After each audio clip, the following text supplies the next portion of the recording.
ఎన్నో ఇటువంటి పరిపాలనలో ఉన్న ఇబ్బందుల్లో మీ పరిపాలన విధానం వలన లేటెస్ట్ చూడండి ఏ పరిస్థితికి వచ్చిందో. ఏం లేటెస్టు? ఆలయాల్లో కూడా అంటే మీ పరిపాలన విధానం ఎట్లుందంటే లాస్ట్కు ఆలయాల్లో తిరుపతిలో వైకుంఠ ఏకాదశి సందర్భంగా తొక్కిసలాట 6 మంది చనిపోతారు.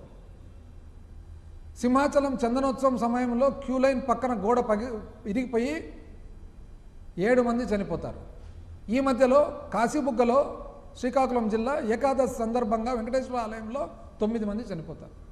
తిరుపతిలో 6 మంది చనిపోవడం ఏంది, సింహాచలంలో 7 మంది చనిపోవడం ఏంది, కాశీబుగ్గలో 9 మంది చనిపోవడం ఏంది? అంటే ఇప్పుడు ఇవన్నీ కూడా ఎందుకు జరిగినట్లంటే మీరు పరిపాలన విధానం ఏదైతే చేస్తున్నారో మీ పరిపాలన విధానంలో ప్రతి చోట కూడా మీ పార్టీ కార్యకర్తలను ప్రతి చోట అంటే ఇప్పుడు నిజం చెప్పాలంటే గుడి పరిపాలన ఎప్పటి నుంచి జరుగుతుందండి? ఇప్పుడు 100ల సంవత్సరం నుంచి జరుగుతుంది.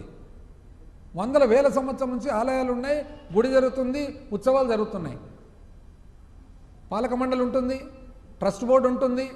దాంట్లో ఏ కాలానికి తగినట్లు ఆ కాలం సెక్యూరిటీ వాళ్ళు ఉంటారు, వాళ్ళ పని వాళ్ళు చేస్తుంటారు.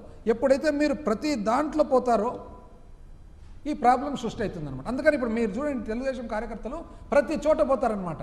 ఏమంటే ఇది మాది ప్రభుత్వం అని. ఎక్కడ నాకు తెలిసి ఏ పొలిటికల్ పార్టీ ఉండదు ఇట్లా. అంటే ప్రతి ఒక్కరి పనిలో మీరే పోతారు. రెవెన్యూ డిపార్ట్మెంట్ వాళ్ళ దగ్గర మీరే, తహసీల్దార్ ఆఫీస్లో మీ వాళ్ళే కూర్చుంటారు. టౌన్ ప్లానింగ్కి పోతే ఇప్పుడు ప్లాట్ లేదని ఎవరన్నా రియల్ ఎస్టేట్ వాళ్ళు ప్లాట్లు వేసుకోవాలంటే మీ వాళ్ళ పర్మిషన్ తీసుకోవాలా. పోలీసు వాళ్ళు అయితే తలకాయ పట్టుకొని కూర్చున్నారు పాపం. ఏం చేయాలి సార్, అసలు ఇబ్బందికరమైన పరిస్థితి వచ్చింది, మాకే అసలు మనస్సాక్షి దెబ్బతింటుంది. ఎందుకంటే మాట మాట్లాడితే మేము అధికార పార్టీ. ఇది ఎందుకు అట్లా జరుగుతుంది? మీరు ఇచ్చిన సంకేతం వలన. అసలు ఇప్పుడు కాశీబుగ్గ ఇష్యూనే తీసుకుంటే నిజం చెప్పాలంటే ఎందుకు జరిగింది ఇది? అదొకటి. ఈ ఆలయాల్లో రిపీటెడ్గా ప్రతిసారి ఎందుకు జరుగుతుంది?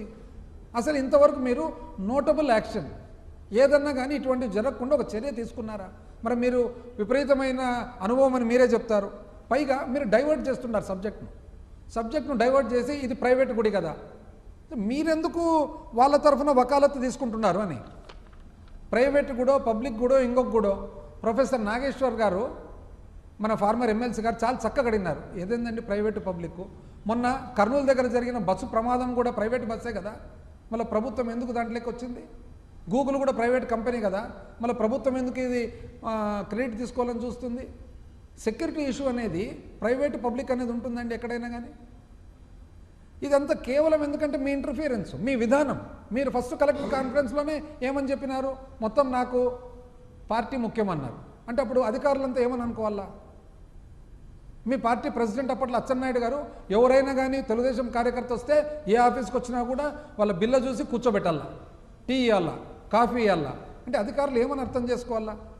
ఈరోజు నిజం చెప్పాలంటే మీరు బాగా గమనియండి, ఏ స్టేజ్కి వచ్చిందంటే వృద్ధాప్య పెన్షన్ ఎవరిస్తారండి?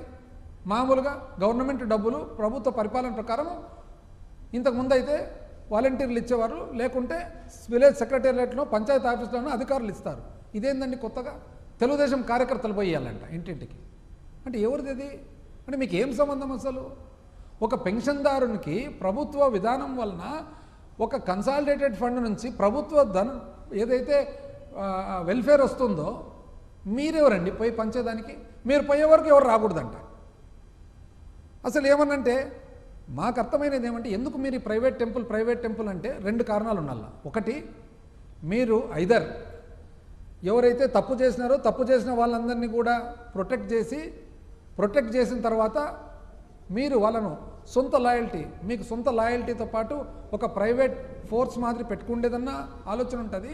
లేదా మీరు సడన్గా ఊహించుకొని మేమే క్రియేటర్, అసలు సృష్టికర్తనమే మేము అని చెప్పి ఏది జరిగినా కూడా నా బాధ్యతని అనుకుంటారు. రెండూ కాదండి. యాక్చువల్గా పబ్లిక్ చాలా ఇబ్బంది పడతారు ఈ పరిపాలన విధానం వలన. మీరు గవర్నెన్స్కు అడ్మినిస్ట్రేషన్కు తేడా మర్చిపోవద్దండి. పైగా మీరు భయపడొద్దండి కూడా. ఎందుకు భయపడుతున్నారు? ఏదో జరుగుతుంది ఎందుకు అంత భయపడతారు?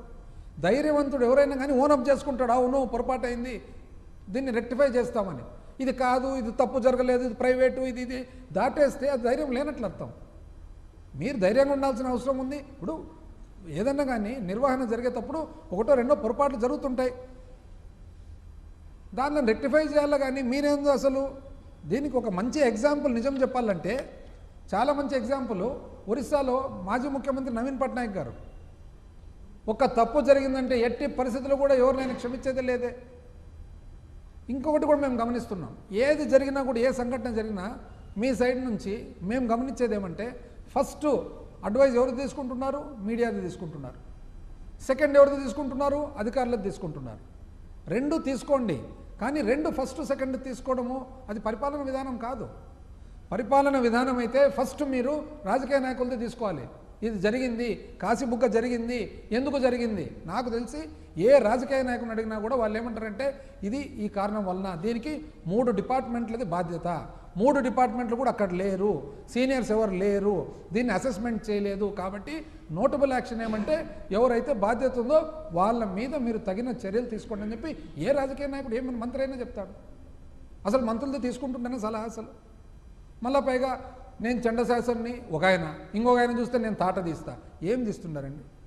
టీటీడీలో మీరు ఎంక్వైరీ కమిటీ వేసినారు కదా, 6 మంది చనిపోయినప్పుడు కమిటీ రిపోర్ట్ బయటికి పెట్టారండి, ఇంతవరకు లేదు. పైగా మళ్ళా వారి గౌరవాన్ని పునఃప్రతిష్ఠ పెంచుతామంట. ఏం పెంచుతారో మరి. 6వది ఏం చెప్పినారంటే అవుట్ సోర్సింగ్ కాంట్రాక్టు ప్రభుత్వ పథకాలు.